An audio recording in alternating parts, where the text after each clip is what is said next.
Director of Public Works Craig Simoneau and his crews are ready for any winter weather condition.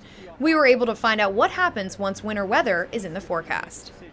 Well, the plan actually consists of many different plans, which is depending on the level of severity of the snowstorm, we have a different plan, all the way ranging from a little icing to a full-fledged 12-inch or above winter storm. And when you get to the higher ones, we actually go on to shift operations. That is, we call in backup drivers from our utility sections and from our refuse sections, even if we need them. And we put people on 12-hour shifts and are prepared to work 24 hours a day. However, we have had two very mild winters, if you will, with low volumes of snow. So who knows, that may be a sign, but regardless of what the sign is, we're prepared. We're prepared for another 2010 if we need to, where we had a record storm.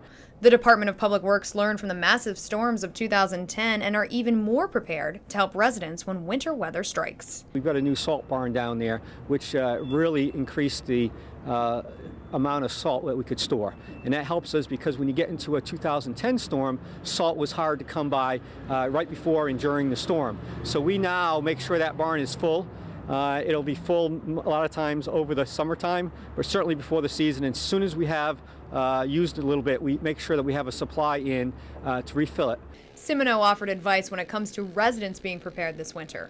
Prepare for the winter, and it's not too late right now. We're getting cold and we're getting ready to get there. They should check their supplies, their snow shovels, make sure they have a supply of ice melting supplies. Don't wait until the weatherman says it's going to be a big one, because you know what happens at the store when that happens. And so if you have a snow blower, make sure that's ready to go. Make sure you check on your neighbors. If you traditionally help your neighbor or they help you, make sure you're checking with each other. Also, be sure to get familiar with snow regulations in the city. Snow removal on sidewalks, driveways, and entrances are the responsibility of the owner in the following time frames: up to 3 inches, 24 hours, 3 to 9 inches in 48 hours, and 10 inches or more, you have 72 hours to remove snow from driveways, sidewalks, and entrances. With these plans in place, Rockville is ready to battle Mother Nature to keep your city moving. For more information on your Public Works Department, go online to rockvillemd.gov and search Public Works.